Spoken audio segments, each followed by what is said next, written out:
So if you're scrubbing into a facelift tomorrow, whether you're a chief resident mapping out your incisions or an attending trying to, refine your complication rates, this deep dive is basically your final mental walkthrough. Right. And we really want to cut straight to the clinical realities here. Exactly. We're talking about navigating the facial plane safely, managing that hemodynamic tightrope, and really just executing the specific maneuvers that actually give you a natural, unoperated aesthetic. Because that unoperated look is the entire ballgame. I mean, we really need to strip away all the marketing jargon that's just flooding our field right now. Oh, for sure. It's everywhere. It is. We have to focus on the anatomical realities beneath the skin flap, like the exact moments you are at risk of transecting a nerve.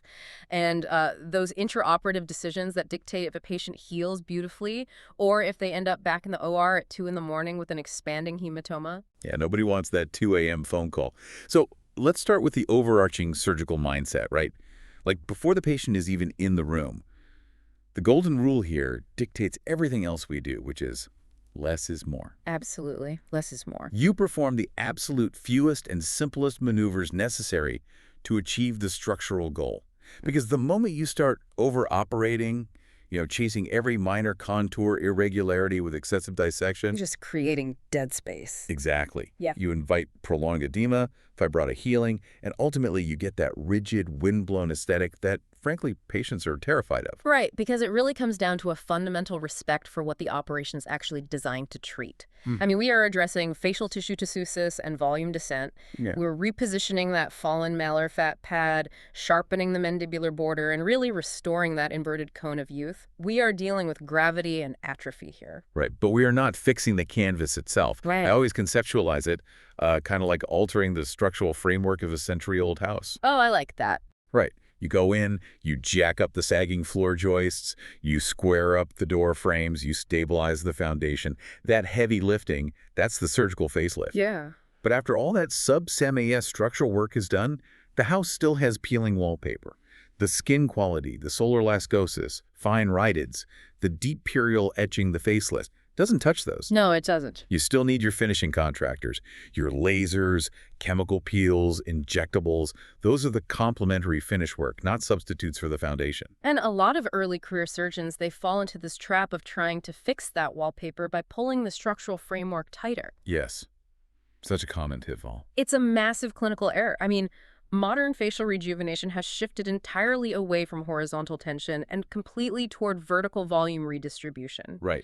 If you rely on skin tension to smooth out a nasolabial fold, you flatten the malar highlights. You distort the perioral anatomy. You pulled the corner of the mouth laterally. Exactly. The skin should never, ever bear the structural load of the lift. Which perfectly sets up the physiological foundation required for this surgery. Because you can execute a flawless sub-SMAS dissection. But if you select the wrong patient or mismanage their perioperative physiology, The flap fails. the flap fails. Yeah. So let's look at the absolute enemy of the facelift, which is uncontrolled blood pressure. I mean, this is the single highest predictor of post-operative hematomas, and it requires aggressive, compulsive management. You cannot be casual about hemodynamics here. If a patient experiences a sudden hypertensive spike, say during extubation or in the recovery room, they will bleed. Oh, 100%. That microvasculature you meticulously coagulated is just going to blow open.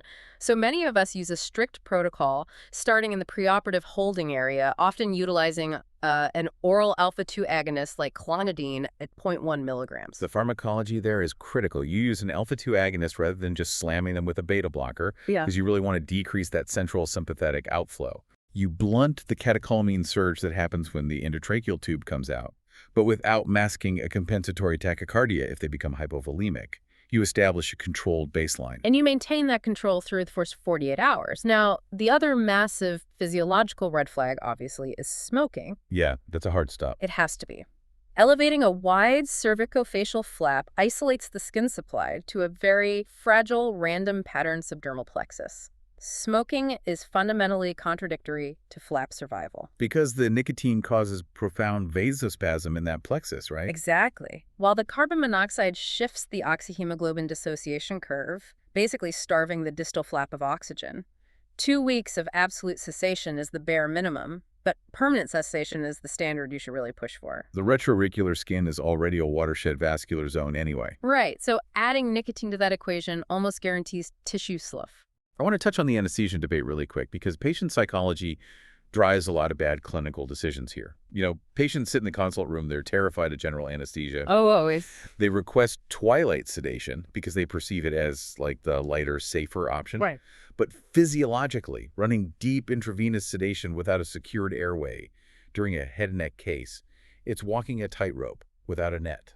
It is the most dangerous anesthetic approach for this specific procedure. Wow. If you have a deeply sedated patient breathing spontaneously under a drape, you do not have a definitive airway. If they obstruct or if you get unrecognized bleeding into the posterior pharynx, They're instantly in a crisis. you're in a massive crisis scenario.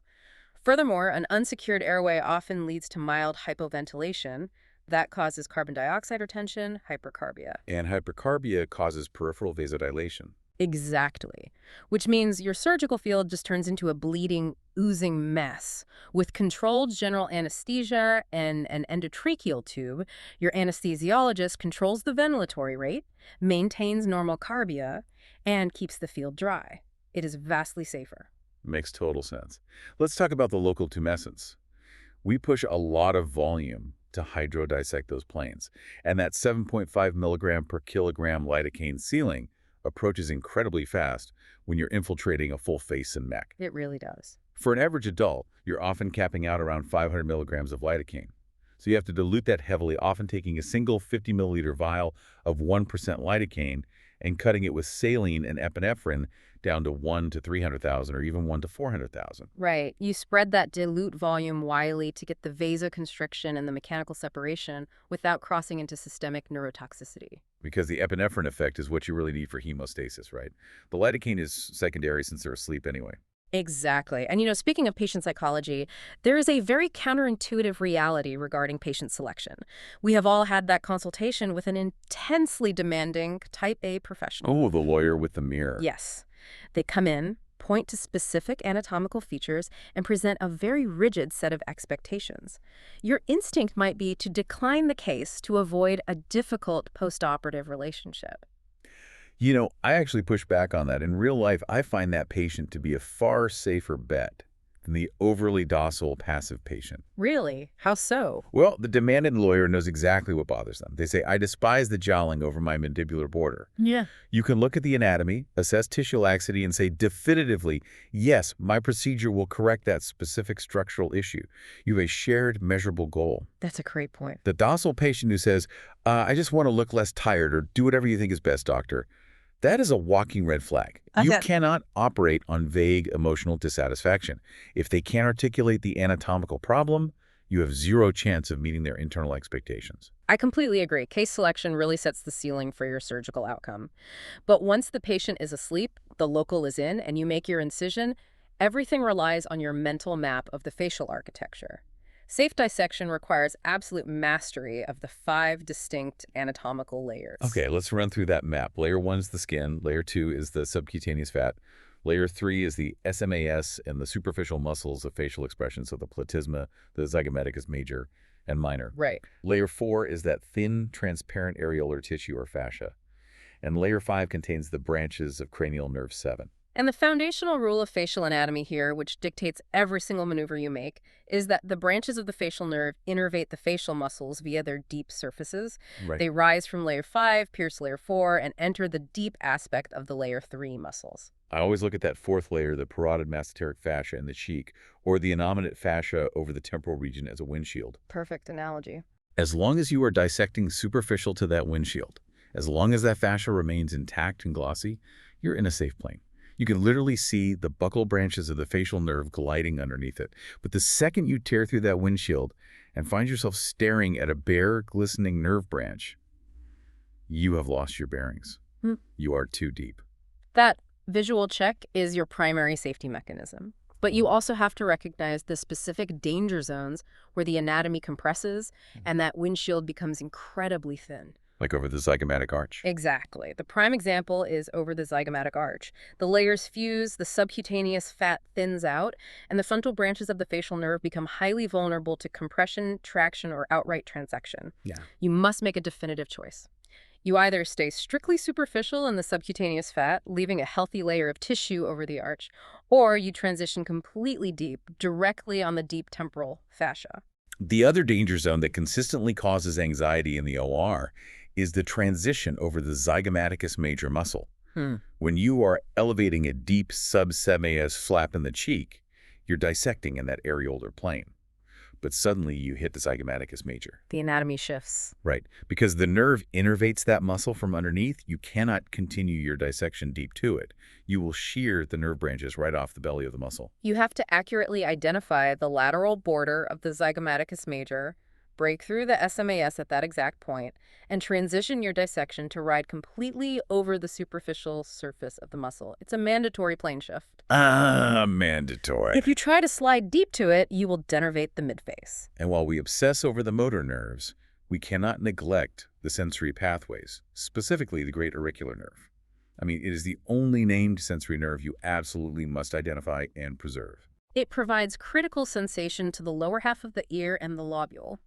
Anatomically, it consistently crosses over the belly of the sternocleidomastoid muscle, roughly 6.5 centimeters inferior to the external auditory canal. Right. If you turn the patient's head to the contralateral side to open up the neck, you can trace its path just posterior to the external jugular vein. And if you carelessly sweep your scissors through that investing fascia and transect it, the patient suffers permanent numbness. But worse, they are at high risk for developing a debilitating, painful neuroma right under their collar line. Absolutely. So the mental map is locked in, the windshield is intact, we've navigated the transition zones, and the great auricular is preserved. Right. That structural understanding dictates the specific toolkit you deploy to lift the tissues. The baseline approach is the simple subcutaneous dissection, elevating the skin flap and relying on skin tension. But as we discussed, that offers poor longevity and risks an unnatural outcome. Wait, so in real life, why isn't pulling tighter better? Because it's about volume redistribution, not tension. Tension flattens and distorts. The real debate is how we manipulate the SMAS. The traditional SMAS dissection remains a workhorse. You elevate the SMAS directly over the parotid gland and rotate it in a cephaloposterior vector, basically backward and upward. It provides excellent rigid support for correcting jowls and defining the gonial angle. But the limitation of the traditional SMAS is that it doesn't do much for the midface. That is where the extended SMAS comes in. Yeah. You carry that dissection much further anteriorly, executing that critical transition over the zygomaticus major we just talked about. Exactly. By doing that, you mobilize the malar fat pad. Yeah. You aren't just pulling the jawline tight, you are taking descended midface volume and rotating it back up onto the cheekbone. It's a very powerful technique for malar augmentation. However, we have to look at the massive surge in popularity of the SMAsectomy, or SMAS plication. Oh yeah, highly efficient. Very. Instead of elevating a wide SMAS flap and dealing with the underlying nerve risk, you excise or tightly plicate an oblique strip of the SMAS. You draw a line from the angle of the mandible up toward the lateral campus, remove the intervening tissue, and suture the mobile anterior SMAS directly back to the fixed parotid fascia. The vector alignment of a mastectomy is brilliant. You get the midface volume shift of the extended SMAS combined with the jawline definition of the traditional SMAS. Yeah. But you dramatically reduce the operating time and you never expose the facial nerve. Right. Which inevitably brings us to the elephant in the room, the deep plane facelift. I mean, it dominates social media marketing right now. Every patient comes in asking for a deep plane lift. But from a purely clinical standpoint, balancing risk against aesthetic payoff, is it universally the superior choice? Look, it is an incredibly elegant operation. You elevate the skin and the SMAS together as a single composite flap, releasing the masteric and zygomatic retaining ligaments to achieve massive tissue mobilization. But we have to be honest about the clinical realities and the risk-reward ratio for the average surgeon. The magnitude of the deep dissection is severe. The potential for prolonged lymphatic disruption and prolonged recovery is real. For sure. For the vast majority of patients, a meticulously planned SMAsectomy or extended SMAS delivers an indistinguishable long-term aesthetic result without exposing the patient to the elevated risks and downtime of a true composite deep plane lift. It's about choosing the right tool for the specific anatomy, rather than forcing every face into your preferred technique. And that applies heavily to the neck, too. You can sculpt a beautiful jawline, but if the neck is heavy, obtuse, or over-skeletonized, The overall result is a failure. Over-skeletonizing the neck is a classic pitfall. Surgeons get aggressive with the liposuction cannula or the scissors, stripping all the subplatysmal fat out. Yeah, and the result is a harsh, operated-looking neck where the skin adheres directly to the underlying muscle, creating unnatural contour irregularities. Often, the lateral tension from your SMAS rotation provides more than enough lift for the neck. But for the truly difficult, obtuse neck with significant platysmal banding, lateral pull just isn't enough. You have to open the submental crease. You go in, define the medial borders of the platysma, and suture them together in the midline to create a corset effect. And for the absolute most severe cases where the muscle is rigid and heavily banded, the tool of last resort is a full-width platysma transection. Wow. You literally cut horizontally across the entire width of the muscle low in the neck to break the bands. But you have to execute that perfectly, or you leave the patient with visible step-offs and unnatural horizontal banding when they extend their neck. Right, so we've rotated the deep tissues, we've secured the SMAS, the foundation is set. Now you're staring at a massive redundant flap of skin hanging laterally. This is where brilliant structural work gets ruined by poor redraping. Absolutely. If you anchor that skin incorrectly, you betray the entire operation. The closure must be a masterclass in hiding the evidence. Let's look at the periauricular incisions.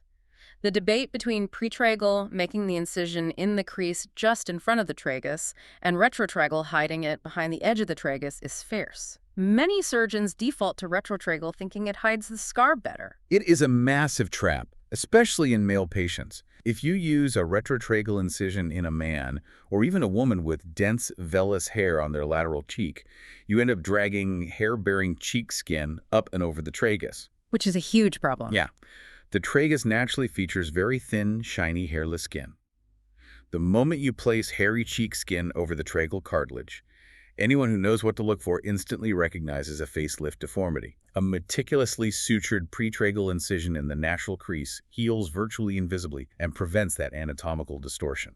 Vector management during the redraping phase is equally critical. You have two different directional pulls. The cheek skin must be advanced vertically, lifting directly against gravity, but the neck skin must be advanced horizontally, parallel to the natural resting creases of the neck. If you try to pull the neck skin vertically, you drag the transverse neck creases up onto the lateral border of the jawline in the cheek. It looks entirely unnatural. The hairline is another major tell. When you advance that skin flap posteriorly and superiorly, you inevitably shift the temporal sideburn and the occipital hairline. You have to meticulously trim and inset your flaps to align those hair follicles. Leaving a visible step-off in the hairline of anything greater than a centimeter is a visible deformity. It alters how the patient can wear their hair for the rest of their life. Which brings us back to the core philosophy: zero tension. Once you have shifted the flaps, you place your heavy, deep suspension sutures, typically one securing the flap at the helical root and another at the highest point of the postauricular sulcus. Those deep sutures bear 100% of the load. I use the analogy of a fitted bed sheet. If you yank the top right corner of a fitted sheet down as hard as you can, you inevitably pull the opposite side of the sheet right off the mattress. Yeah, that's exactly what happens. In the face, if you place horizontal tension on that skin flap during closure, you distort the anatomy. You drag the earlobe down, eventually resulting in a stretched-out pixie ear deformity as the scar contracts. You pull the sideburn up into the temporal region. The skin edges should kiss perfectly, resting entirely free of tension before you throw a single superficial suture. Perfectly said. But listen, even when you execute the perfect subs SMAS rotation, achieve absolute zero tension on the closure, and your incisions are flawless. Human physiology is unpredictable. You have to be prepared for the realities of postoperative complications. Let's confront the most common, most stressful complication we face: the expanding hematoma. It is the nightmare scenario, and it almost always presents within the first 10 to 12 hours. The clinical picture is classic. You have a restless, agitated, often hypertensive patient complaining of unilateral, localized pain in the cheek or neck. And a properly executed facelift should not be intensely painful. Exactly. If they report unilateral pain, you must assume it is an expanding hematoma until proven otherwise. And you cannot hesitate. You don't push a narcotic and tell the nurse to observe them. You go to the bedside immediately. If that hematoma is expanding, it is causing severe venous congestion in your skin flap. That congestion rapidly progresses to ischemia and tissue necrosis. And in rare cases, a massive neck hematoma can even compress the airway. You must open the sutures, release the blood, control the pressure, and locate the bleeding vessel. Now, historically, the literature showed that male patients experience hematoma rates double that of female patients. For decades, surgeons assumed male faces were simply more vascular, making them inherently worse surgical candidates. But the data doesn't support a physiological gender bias for bleeding. Right. It was a systemic failure in managing male physiology. Men traditionally presented with much higher rates of undiagnosed or poorly managed baseline hypertension. When surgical teams instituted rigid, aggressive blood pressure protocols like the clonidine regimens we discussed, the male hematoma rate dropped to match the female rate. It is entirely a hemodynamic complication, not a gender complication. That's a crucial point. Now, the other major soft tissue complication is skin slew, or partial thickness necrosis. As we noted, it typically occurs in the retroauricular region.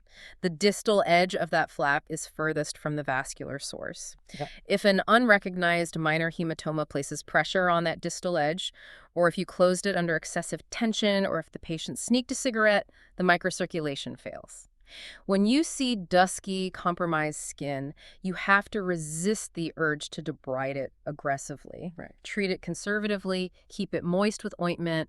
The tissues will contract, secondary intention will take over, and the final scar burden is usually much less severe than it initially appears. Finally, we have to talk about the complication that keeps surgeons awake at night. Motor nerve injury. It is statistically rare, but clinically devastating. The location of the injury dictates the prognosis here. If you inadvertently injure a buccal branch in the central cheek, the patient will often regain function because the midface has extensive neural crossovers and arborization. But the frontal branch supplying the forehead and the marginal mandibular branch supplying the depressors of the lower lip are essentially terminal branches. They have minimal crossover. An injury to those nerves is highly unforgiving and often results in permanent asymmetry. That is exactly why your three-dimensional grasp of the 5 layers and your awareness of those compression zones over the zygomatic arch and the zygomaticus major has to be absolute. You cannot dissect blindly. The margin for error is simply too narrow. To bring this debrief home, safe, enduring facial rejuvenation requires a disciplined surgical mindset. You have to master the deep architectural planes, you have to abandon the old methodology of pulling skin tight, and embrace the vector physics of volume redistribution. Absolutely. You must achieve a closure that places absolutely zero tension on the skin edges, and you must control the patient's hemodynamics from the moment they enter the preoperative suite until they are discharged. It is an operation that demands both profound anatomical knowledge and intense surgical restraint. Which leaves me with one final thought as you prep for your next case. We're currently watching non-invasive energy-based devices, regenerative medicine, and advanced tissue tightening technologies evolve at an astonishing rate. That's true. As those modalities become increasingly capable of altering tissue laxity and volume without a scalpel, will the deep, tactile, three-dimensional mastery required to safely elevate a SMAS flap and transect a platysma eventually become a lost art among future generations of plastic surgeons? It's something the specialty will have to reckon with. It really is an inevitable shift we all need to prepare for. Keep your planes clean and your tension low. We'll catch you on the next deep dive.